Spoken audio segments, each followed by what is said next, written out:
Nah, Nanda, hari ini kita lanjut materi tentang aplikasi limit. Nah, sebelumnya Ibu ingatkan kembali tentang teorema limit. Teorema limit ini banyak digunakan dalam penyelesaian soal. Nah, kemarin ada 6 sifat teorema limit.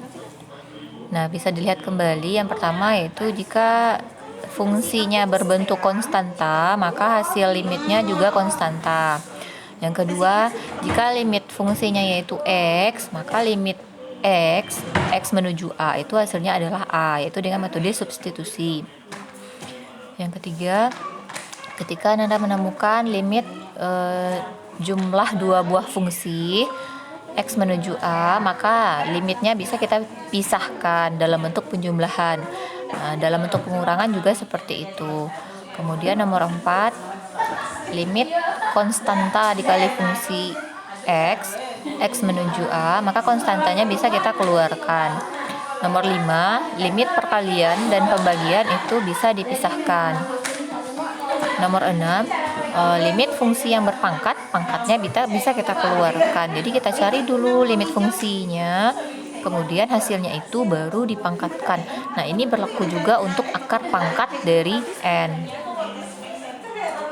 Nah, kita ambil satu contoh soal. Di sini diketahui limit fx x menuju 2 sama dengan min 3 dan limit gx x menuju 2 sama dengan 4. Maka tentukanlah limit 3fx kurang 2x kurang 1 per 2 3x per 2 gx x menuju 2. Nah, kita gunakan teorema limit tadi karena di sini ada pembagian, berarti limitnya bisa kita bagi, ada pengurangan, maka limitnya bisa kita kurangi.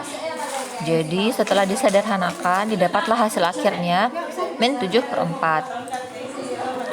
Nah, salah satu aplikasi limit dalam kehidupan sehari-hari adalah dalam menghitung kecepatan sesaat. Kecepatan sesaat disimbolkan dengan V pada saat T sama dengan T1 dengan rumus V sama dengan limit delta T menuju 0 dari V rata-rata sama dengan limit delta T menuju 0 fungsi T1 ditambah delta T dikurang FT1 per delta T.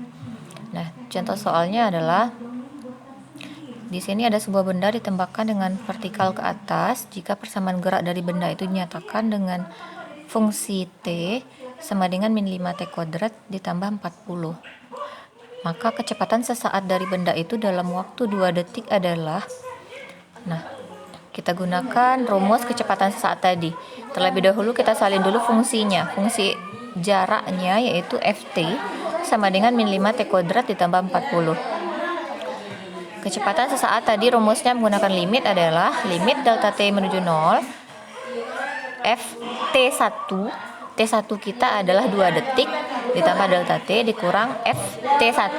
Nah, T1 diganti menjadi 2 per delta T.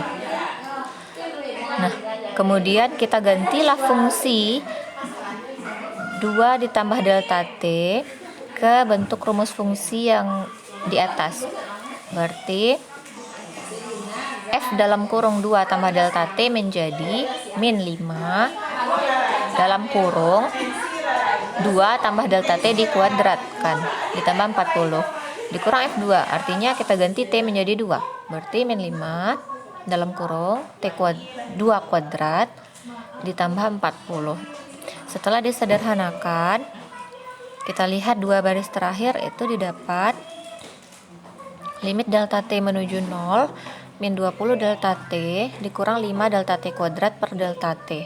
Nah, pembilang ini bisa kita faktorkan delta T-nya menjadi limit delta T menuju 0 delta T dalam kurung min 20 kurang 5 delta T per delta T. Pembilang dan penyebutnya kita sederhanakan delta T-nya, yang tersisa adalah min 20 kurang 5 delta T. Kita gunakan metode substitusi. Delta T-nya adalah 0, maka min 20 dikurang 5 kali 0. Hasilnya adalah min 20 meter per detik.